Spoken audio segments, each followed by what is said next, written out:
If you love movies and movie discussions, you've come to the right place. Who am I, you ask? I am the Wiz! And I'm here to review the 2023 sci-fi comedy, Asteroid City, starring a bunch of actors, including Jason Schwartzman, Scarlett Johansson, Tom Hanks, Adrian Brody, Rupert Friend, Willem Dafoe, and Edward Norton, among others, directed by Wes Anderson.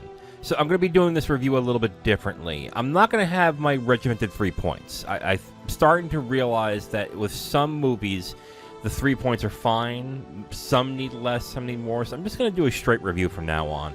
But if you are watching this on YouTube, I'm still going to have points of the review where I will point out certain aspects of my opinions on the film. So that's not going to change.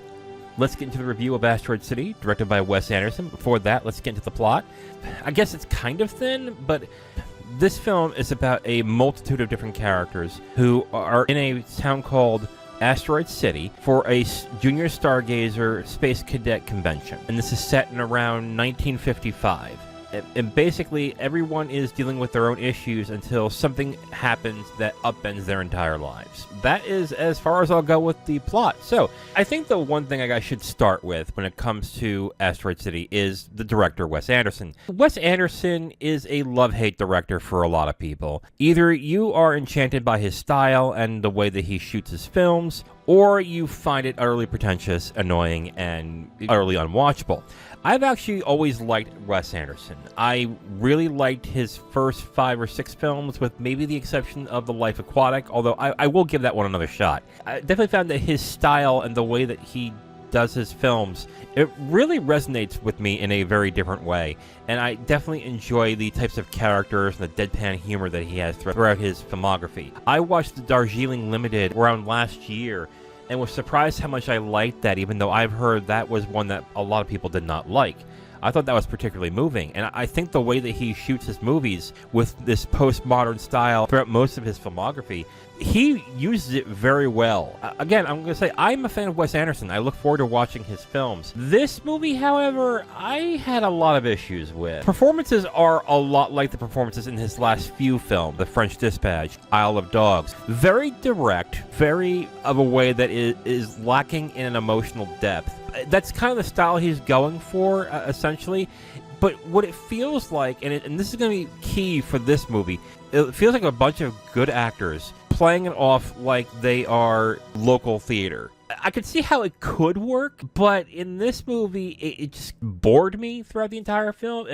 I kind of felt that it was annoying at times. In all honesty, the performances are what they are. Do I fault the actors for making it boring? No, this is just Wes Anderson. This is what Wes Anderson does in this film, and I can't really fault the actors on this. But because of the way that Wes Anderson actually did this film, I think it really hurts the themes of the film. The themes are basically losing control of your life and feeling okay with that. And the feeling of isolationism, a feeling of being lonely.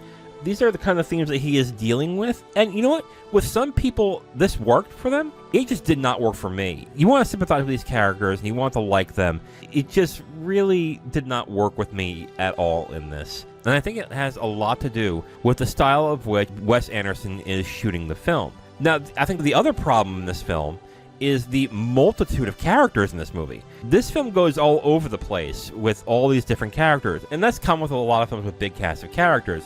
Look at Magnolia. But there's not enough time put into them. This is a 100-minute movie, so it's at an hour and 40 minutes. And I don't think that's enough time to get to know a lot of these characters. So if you have a style that kind of drains the emotion out, and then it's spread out a bunch, maybe 10 or 15 different characters, you just get to a point where you don't get to know any of the characters, and then you have a style that drains all the emotion out of the picture. And I'm just left here watching the film, looking at the prettiness of the set and how it looks, and it kind of bores me. It really just takes everything out of it for me to even invest in any of the characters. And then there's another problem as well. So you're not getting to know any of the characters. You have a style of a film that kind of drains the emotion out. And then you have a meta-narrative throughout the entire film. See, what I've just mentioned to you is actually a play. And you're watching another narrative form where it's the creation of this play. And I have to really question why he needed to do this. Because the meta-narrative, which is the creation of Asteroid City, the play, and then him finding the actors to play these roles, so essentially what you're seeing are actors playing the role of this play.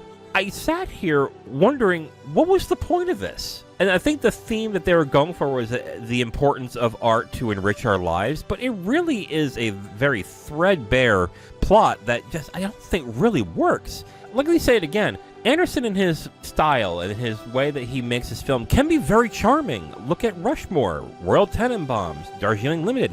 Hey, I even like The French Dispatch. Not a lot, but I thought it was pretty good. But in this film, I think his style and the way that he does his film really took away from the film. And it took away from the themes that he was working on in this movie. It led me to ask a question throughout the entire film. Should he return to doing smaller films like Bottle Rocket, Rushmore, Royal Tenenbaums? Maybe not have a small cast of characters, but make it more personal. I'm looking back in his last 3 films, Isle of Dogs, French Dispatch, and then this one.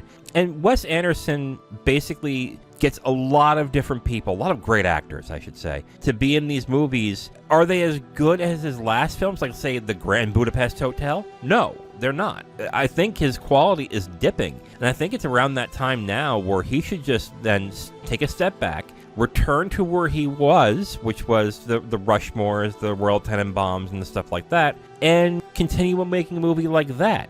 I hate to say that because I like to have directors who have that chance to go ahead and make extravagant films and really push themselves to do different types of works. But to me, and I might be in the minority, this actually reviewed pretty well and this has some fans, but to me, I think he should go back to that. I think that's where he's best. And I think that's where his style is where it works the most. When you really concentrate on 1 or 2 characters, yeah, there's some side characters and there's some supporting characters as well. And you get to know those characters while the deadpan humor is there. I still like Wes Anderson. I still like his films. I like his style, but it's starting to get to a point where I think his style only works in certain instances. I did not like Isle of Dogs at all. I didn't like this movie. As much as I am a fan of his, I do think at times it's a style that is a little bit limited. I'm not saying it's greatly limited, but it is to a point where I really feel there are certain stories that he excels in, and maybe he should stay on that track. Again, it's not something I like to say because I like directors who like to push themselves and try different things, and I'm glad he's doing it. And you know what? Fair enough. People are a fan of this movie.